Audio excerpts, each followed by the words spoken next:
حکومت مخالف گروپس کی کامیاب بغاوت اور اسد رجیم کے 5 دہائیوں پر مشتمل اقتدار کے خاتمے کے بعد شام پر عالمی طاقتوں کی نظریں مرکوز ہیں اور باغی بھی اس صورتحال کا ادراک کرتے ہوئے ماحول کو اپنی حکمرانی کے لیے سازگار بنانے کی کوشش کر رہے ہیں اور شام پر اسد رجیم کے دوران لگنے والی پابندیاں ہٹانے کے لیے اقدامات اٹھا رہے ہیں اور اس سلسلے میں باغیوں نے وزیر خارجہ اور وزیر دفاع کے اہم عہدوں پر تعیناتیاں بھی کر دی ہیں، جبکہ گزشتہ ہفتے سے عالمی وفود سے باغیوں کی ملاقاتوں کا آغاز بھی ہو چکا ہے۔ جمعے کو امریکہ کے متعدد اعلیٰ سفارتکاروں نے دمشق میں شام کے ڈی فیکٹو حکمران احمد الشرا سے ملاقات کی تھی، جس کے بعد امریکہ نے ان کے سر پر رکھا گیا $10 بلین کا انعام بھی واپس لے لیا، جبکہ اتوار کو ترکی کے وزیر خارجہ نے بھی دمشق میں احمد الشرا سے ملاقات کی ہے اور اس کے علاوہ اردن کے وزیر خارجہ اور قطر کے وزیر مملکت برائے خارجہ امور نے بھی احمد الشرا سے ملاقات کی ہے، جبکہ قطر میں 13 سال بعد شامی سفارت خانہ بھی دوبارہ کھول دیا گیا ہے۔ لیکن اس ساری صورتحال میں اس وقت شام کے حالات کافی نازک ہیں اور اس وقت ملک میں طاقت کا ایک خلا پیدا ہو گیا ہے اور ہمسایہ ممالک سمیت دیگر عالمی طاقتیں اس صورتحال سے فائدہ اٹھانے کی کوشش کر رہی ہیں اور ان سب میں اسرائیل سب سے آگے ہے اور اس وقت شام کے موجودہ حالات کا سب سے بڑا بینیفیشری بھی اسرائیل ہی ہے، جس نے اس صورتحال کا فائدہ اٹھاتے ہوئے شام کی ساری ملٹری صلاحیتوں کو تباہ کر کے رکھ دیا اور گولان کی پہاڑیوں کے ساتھ کچھ علاقہ بھی اپنے قبضے میں لے لیا۔ شروع میں اسرائیل نے خود کو شام میں ہونے والے اس غیر معمولی رجیم چینج سے علیحدہ رکھا، لیکن اب اسرائیل نے سرکاری سطح پر شام میں بشار الاسد کا 24 سالہ اقتدار ختم کرنے کی ذمہ داری قبول کر لی ہے۔ ایک تقریب سے خطاب میں یمن کے حوثی باغیوں کو دھمکی دیتے ہوئے اسرائیل کے وزیر دفاع اسرائیل کاٹز نے کہا کہ ہم نے حماس کو شکست دی، ہم نے حزب اللہ کو شکست دی، ہم نے ایران کے دفاعی نظام کو چکمہ دیا اور ان کے پروڈکشن سسٹمز کو تباہ کر دیا، جبکہ ہم نے شام میں اسد رجیم کا خاتمہ کیا۔ اسی طرح ہم یمن کے حوثیوں کو شدید نقصان پہنچائیں گے اور ہم ان کے لیڈرز کو مار دیں گے، جس طرح ہم نے تہران میں اسماعیل ہنیہ، غزہ میں یحییٰ سنوار اور لبنان میں حسن نصر اللہ کے ساتھ کیا تھا۔ ہم نے حماس کو شکست دی اور حزب اللہ کے خلاف کامیابی حاصل کی اور ہم نے ایران کو چکمہ دیا اور اس کے پروڈکشن سسٹمز کو تباہ کر دیا اور ہم نے اسد رجیم کو بھی گرا دیا۔ اسی طرح ہم یمن کے حوثی دہشت گردوں کو بھی شدید نقصان پہنچائیں گے، جو اسرائیل کے خلاف کھڑا آخری گروپ ہے اور حملے کر رہا ہے۔ ہم ان کے اسٹریٹجک انفراسٹرکچر کو تباہ کر دیں گے اور ان کے لیڈرز کو اسی طرح ماریں گے جس طرح ہم نے اسماعیل ہنیہ، یحییٰ سنوار اور حسن نصر اللہ کو تہران، غزہ اور لبنان میں مارا تھا۔ اسرائیل خطے میں جاری اپنے آپریشنز کو سرکاری سطح پر اون کر رہا ہے اور خطے میں موجود ایرانی پراکسیز کو مزید نقصان پہنچانے کی دھمکیاں دے رہا ہے اور اپنے ان اقدامات کی بھی تشہیر کر رہا ہے جن کے بارے میں اسرائیلی لیڈرشپ ماضی میں محتاط رویہ اختیار کرتی رہی ہے۔ رواں سال جولائی میں حماس کے سربراہ اسماعیل ہنیہ کی پراسرار موت کے بعد خطے میں اسرائیلی برتری مسلسل بڑھتی جا رہی ہے۔ اسماعیل ہنیہ کو ایران کے دارالحکومت تہران میں اس وقت نشانہ بنایا گیا تھا جب وہ ایران کے نو منتخب صدر مسعود پزشکیان کی تقریب حلف برداری میں شرکت کے بعد ایران کی ایلیٹ پاسداران انقلاب کی سیکیورٹی میں ایک گیسٹ ہاؤس میں موجود تھے۔ ابتدا میں اسرائیل اس معاملے پر سرکاری سطح پر خاموش تھا، لیکن اب اسرائیلی وزیر خارجہ نے اس واقعے کی ذمہ داری قبول کر لی ہے، جبکہ جس دن تہران میں اسماعیل ہنیہ کو نشانہ بنایا گیا اسی دن اسرائیل نے لبنان میں حزب اللہ کے اہم ترین کمانڈر فواز شکر کو بھی نشانہ بنایا تھا۔ واضح رہے کہ حزب اللہ لبنان میں موجود ایرانی حمایت یافتہ شیعہ ملیشیا ہے اور اس تنظیم نے خطے میں اسرائیل کو سب سے زیادہ ٹف ٹائم دیا ہوا تھا۔ اس کے علاوہ شام سمیت خطے کے دیگر ممالک میں یہ تنظیم ایرانی مفادات کے تحفظ میں سب سے آگے تھی، لیکن ستمبر میں اسرائیلی انٹیلیجنس نے اس تنظیم کے خلاف ایک ایسی کارروائی کی جس کے بعد اسے سنبھلنے کا کوئی موقع تک نہیں ملا، بلکہ پوری دنیا اس کارروائی پر حیران ہو گئی۔ 17 ستمبر کو لبنان بھر میں اچانک سے حزب اللہ کے زیر استعمال ہزاروں پیجر ڈیوائسز پھٹ گئے تھے اور ان دھماکوں میں کم از کم 12 افراد مارے گئے تھے، جبکہ 3000 کے قریب افراد زخمی ہوئے تھے۔ زخمیوں میں لبنان میں ایرانی سفیر مجتبیٰ امانی بھی شامل تھے، جبکہ اس کے اگلے ہی دن یعنی 18 ستمبر کو لبنان بھر میں ایک بار پھر اسی طرح کے دھماکے ہوئے اور یہ دھماکے حزب اللہ کے زیر استعمال واکی ٹاکیز میں چھپائے گئے بارودی مواد کے ذریعے ہوئے تھے، جن میں سے کچھ دھماکے 17 ستمبر کو مرنے والے متعدد افراد کے جنازوں کے دوران ہوئے۔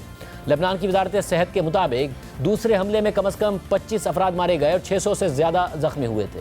ان دونوں واقعات میں زخمی ہونے والے افراد میں سے سینکڑوں کی حالت کافی تشویشناک تھی۔ لبنان کے علاوہ شام میں بھی حزب اللہ کے زیر استعمال متعدد پیجرز پھٹے تھے۔ اس ساری کارروائی نے جہاں حزب اللہ کو ہلا کر رکھ دیا تھا، وہیں اس نے پوری دنیا کو حیرت زدہ کر دیا کہ اسرائیلی انٹیلیجنس نے کیسے حزب اللہ کے اندر جا کر اتنی بڑی کارروائی کر دی۔ لیکن اب اس پوری کارروائی سے متعلق حیران کن اور دلچسپ تفصیلات سامنے آ رہی ہیں کہ کیسے اسرائیلی انٹیلیجنس ایجنسی موساد نے طویل منصوبہ بندی کے ذریعے حزب اللہ کو یہ ڈیوائسز بیچیں۔ ان میں کس طرح سے دھماکہ خیز مواد ڈالا گیا اور کیسے پوری دنیا کو اس کی بھنک تک نہ پڑی۔ اس حوالے سے سی بی ایس نیوز کو دیے گئے انٹرویو میں اس ساری منصوبہ بندی سے منسلک موساد ایجنٹس نے حیران کن انکشافات کیے۔ ہم نے موساد کے 2 حال ہی میں ریٹائر ہونے والے سینئر ایجنٹ سے بات کی جو آپریشن میں اہم کردار ادا کر رہے تھے۔ ان کی شناخت چھپانے کے لیے ہم نے اس بات پر اتفاق کیا کہ وہ ماسک پہن سکتے ہیں اور اپنی آواز کو تبدیل کر سکتے ہیں۔ ہم نے مائیکل سے شروعات کی جس کا اصلی نام نہیں ہے۔ یہ آپریشن 10 سال پہلے پیجر سے نہیں بلکہ بارود بھرے واکی ٹاکی سے شروع ہوا تھا۔ بیٹری کے اندر دھماکہ خیز مواد ہے اور یہ ایسا دھماکہ خیز مواد ڈالنے کی ایجاد تھی جو بیٹری میں نظر نہیں آ سکتا تھا۔ بالکل درست، اور اسے اسرائیل میں بنایا گیا۔ موساد نے بنایا۔ بالکل جیسا کہ میں اسے سمجھی ہوں، یہ واکی ٹاکی ایک جیکٹ میں رکھے جاتے جسے ایک سپاہی پہنتا اور پھر یہ دل کے قریب جیب میں جاتا۔ ہاں بالکل۔ چنانچہ اسرائیل نے یہ آلہ حزب اللہ کو بیچ دیا۔ حزب اللہ نے اس ہتھیار کی قیمت ادا کی جو اس کے خلاف استعمال ہونا تھا۔ اچھی قیمت لگائی گئی جو بہت کم بھی نہیں ہونی چاہیے تھی تاکہ وہ ہوشیار نہ ہو جائیں۔ آخرکار حزب اللہ نے ان پھٹنے والے واکی ٹاکیز میں سے 16,000 سے زیادہ خرید لیے جنہیں اسرائیل نے 10 سال تک استعمال نہیں کیا۔ آپ نے حزب اللہ کو یہ خریدنے کے لیے کیسے قائل کیا؟ ظاہر ہے وہ نہیں جانتے تھے کہ وہ اسے اسرائیل سے خرید رہے ہیں۔ انہوں نے اسے کس سے خریدا یا انہیں کیا لگا کہ وہ اسے کس سے خرید رہے ہیں؟ ہمارے پاس غیر ملکی کمپنیاں بنانے کے ناقابل یقین امکانات ہیں جن کا تعلق اسرائیل سے کسی صورت نہیں جوڑا جا سکتا۔ ہم ایک دکھاوے کی دنیا بناتے ہیں۔ ہم نے ایک گلوبل پروڈکشن کمپنی کی خدمات حاصل کی۔ ہم نے اسکرین پلے لکھا۔ ہم ہی ہدایت کار ہیں، ہم ہی پروڈیوسر ہیں، ہم ہی مرکزی اداکار ہیں اور یہ دنیا ہمارا اسٹیج ہے۔ لیکن واکی ٹاکی صرف جنگ میں پہنے جاتے ہیں۔ چنانچہ موساد نے ایک نیا آلہ تیار کرنا شروع کیا جسے حزب اللہ کے جنگجو ہر وقت اپنی جیب میں رکھتے، یعنی ایک پیجر۔ پیجر کا استعمال دنیا بھر میں ختم ہو چکا ہے لیکن حزب اللہ اسے اب بھی استعمال کر رہی ہے۔ یہ گیبریل ہے جس کا نام اور آواز تبدیل کی گئی ہے۔ 2022 میں اس نے اور اس کی ٹیم نے آپریشن کا دوسرا مرحلہ شروع کیا، یعنی بوبی ٹریپ پیجرز۔ اسے پتہ چلا کہ حزب اللہ تائیوان میں گولڈ اپولو نامی کمپنی سے پیجرز خرید رہی ہے۔ یہ وہ پیجر ہے جسے حزب اللہ استعمال کر رہی ہے۔ کم مقدار میں دھماکہ خیز مواد رکھنے کے لیے ڈمیز کا استعمال کرتے ہوئے موساد نے پیجر کے ساتھ ایک دستانے کے ذریعے اس کے ٹیسٹ کیے جس میں محض اتنے بارودی مواد کی آزمائش کی گئی جو صرف جنگجو کو نقصان پہنچانے کے لیے کافی ہو، اس کے ساتھ والے شخص کو نہیں۔ اگر آپ بٹن دبائیں گے تو صرف خود دہشت گرد زخمی ہوگا، یہاں تک کہ اگر اس کی بیوی یا اس کی بیٹی اس کے بالکل ساتھ ہی ہو تب بھی صرف اسی کو نقصان پہنچے گا۔ کیا آپ نے اس کے لیے ٹیسٹ کیا؟ ہاں، ہم نے ہر چیز کو 3 گنا 2 گنا متعدد بار جانچا تاکہ یہ یقینی بنایا جا سکے کہ کم سے کم نقصان ہو۔ کیا آپ اسے ٹریکنگ ڈیوائس کے طور پر استعمال کر سکتے ہیں؟ کیا اس میں جاسوسی کی صلاحیت تھی؟ بالکل نہیں، یہ قدرتی طور پر ایک بہت ہی فضول آلہ ہے، یہی وجہ ہے کہ حزب اللہ اسے استعمال کر رہی تھی۔ موساد نے رنگ ٹونز کا بھی تجربہ کیا تاکہ ایسی آواز کو تلاش کیا جا سکے جو کسی کو اپنی جیب سے پیجر نکالنے پر مجبور کر سکے، اور انہوں نے یہ بھی جانچا کہ ایک شخص کو پیجر کا جواب دینے میں کتنا وقت لگتا ہے، اوسطاً 7 سیکنڈ۔ لیکن حزب اللہ کو کیسے قائل کیا گیا کہ وہ اس بھاری پیجر کی طرف چلے جائیں؟ مجھے یاد ہے جس دن میں اپنے ڈائریکٹر کے پاس آیا اور انہیں یہ تجویز دی تو وہ غصے میں آ گئے اور کہا کہ کوئی اتنی بڑی ڈیوائس نہیں خریدے گا، یہ ان کی جیبوں میں آرام دہ نہیں محسوس ہوگا، یہ بھاری ہے، بہت بھاری ہے، یہ اچھا نہیں ہے، واپس جاؤ اور مجھے کچھ اور لا کر دکھاؤ۔ مجھے انہیں قائل کرنے میں 2 ہفتے لگے کہ اگرچہ یہ دیکھنے میں بیکار ہے لیکن اس میں کیریکٹر ہے۔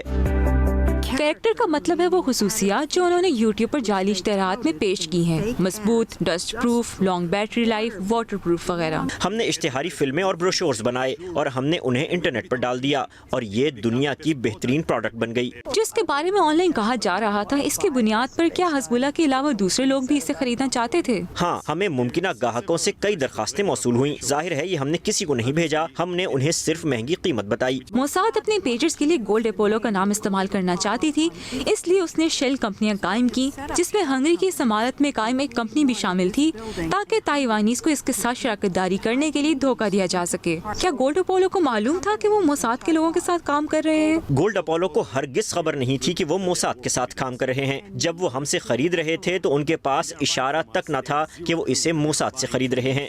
ہر چیز پردے کے پیچھے ہمارے کنٹرول میں تھی، مگر ان کے خیال میں سب کچھ نارمل تھا۔ ہر چیز 100% کوشر تھی، تاجروں، مارکیٹنگ انجینئرز اور شو روم سمیت سب کچھ۔ اس کام کو آگے بڑھانے کے لیے موساد نے گولڈ اپولو کی خدمات حاصل کی۔ ایک سیلز وومن جو حزب اللہ کے ساتھ پہلے سے کام کر رہی تھی، اس نے انہیں پیجرز کی پہلی کھیپ مفت میں اپ گریڈ کرنے کی پیشکش کی، اور ستمبر 2024 تک حزب اللہ کی جیبوں میں 5000 پیجرز تھے۔ اب اسرائیل کے سامنے یہ سوال تھا کہ ان سوئے ہوئے بموں کو کب چلایا جائے۔ ایسے اشارے مل رہے تھے کہ حزب اللہ کو آلات مشکوک معلوم ہو رہے ہیں، لہٰذا موساد کے سربراہ نے حملے کا حکم دیتے ہوئے دنیا بھر کے لوگوں کو چونکا دیا۔ یہ حقیقت سے زیادہ جاسوسی فلم کی طرح لگ رہا تھا جب 17 ستمبر کو دوپہر 3:30 بجے پیجرز پورے لبنان میں بجنے لگے۔ جیسا کہ میں اسے سمجھی ہوں، پیجر استعمال کرنے والے لوگوں کو ایک پیغام ملا جس میں کہا گیا تھا کہ آپ کے پاس ایک خفیہ پیغام آیا ہے، پھر آپ کو 2 بٹن دبانے ہوں گے اور یہ ان کے ہاتھوں میں پھٹ جائے گا۔ یہی اصل بات تھی۔ تو اگر کسی نے 2 بٹن نہیں دبائے تو کیا ہوگا؟ ایک ہی اثر ہونا تھا، پیجرز نے پھٹنا ہی تھا۔ کیا یہ سب اسرائیل میں بیٹھ کر کیا گیا؟ جی ہاں، ان کا کہنا ہے کہ زیادہ تر دھماکے منصوبہ بندی کے مطابق ہوئے۔ بائیں طرف والے آدمی کو دیکھیں، اس کے ارد گرد کھڑے لوگ محفوظ رہے۔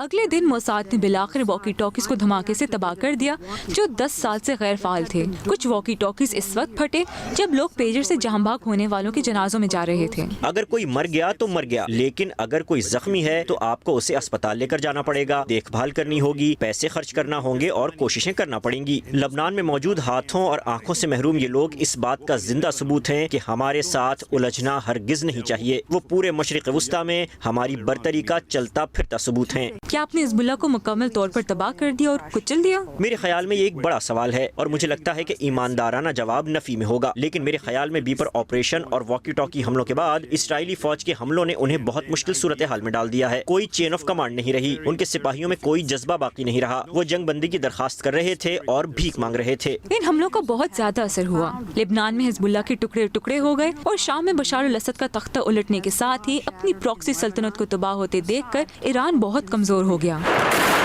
ہم نے ایجنٹ مائیکل سے غزہ پر ان حملوں کے اثرات کے بارے میں پوچھا۔ اس سے حماس کی صورتحال پر کیا اثر پڑے گا؟ پیجر آپریشن کے بعد حزب اللہ کی طاقت ختم ہو گئی ہے اور میں امید کر رہا ہوں کہ اس کا اثر حماس اور یرغمالیوں کی صورتحال پر بھی پڑے گا، کیونکہ وہ اپنے اطراف میں دیکھ رہے ہیں اور انہیں اپنے آس پاس کوئی نظر نہیں آ رہا۔ وہ بالکل الگ تھلگ ہو کر رہ گئے ہیں۔ پیجرز کے پھٹنے کے بعد آج کل لوگ لبنان میں ایئر کنڈیشنز آن کرنے سے ڈرتے ہیں کیونکہ انہیں ڈر ہے کہ وہ پھٹ جائیں گے، تو یقیناً خوف تو ہے۔ کیا یہی آپ کی نیت تھی؟ ہم چاہتے تھے کہ وہ خود کو کمزور محسوس کریں جو وہ کر رہے ہیں۔ ہم پیجرز کو دوبارہ استعمال نہیں کر سکتے کیونکہ ہم پہلے ہی یہ کر چکے ہیں۔ ہم پہلے ہی اگلے اقدام کی طرف بڑھ چکے ہیں اور انہیں یہ اندازہ لگانے کی کوشش جاری رکھنی ہوگی کہ ہمارا اگلا اقدام کیا ہے۔ اس غیر معمولی کارروائی کے بعد اسرائیل نے حزب اللہ کے خلاف اپنی کارروائیوں کو مزید وسعت دیتے ہوئے لبنان میں فضائی حملے شروع کر دیے اور لبنان کے اندر اپنی زمینی فورسز بھی داخل کر دیں۔ 27 ستمبر کو بیروت میں اسرائیل نے ایک بڑی کارروائی کرتے ہوئے حزب اللہ کے سربراہ حسن نصر اللہ کو مار ڈالا۔ اس حملے میں ایرانی پاسداران انقلاب کے القدس فورس کے کمانڈر جنرل عباس بھی مارے گئے، جبکہ اس کے بعد حزب اللہ کے نئے سیکرٹری جنرل کے لیے ہاشم صبی الدین کا نام لیا جا رہا تھا، مگر کچھ ہی دن بعد اسرائیل نے انہیں بھی نشانہ بنا ڈالا۔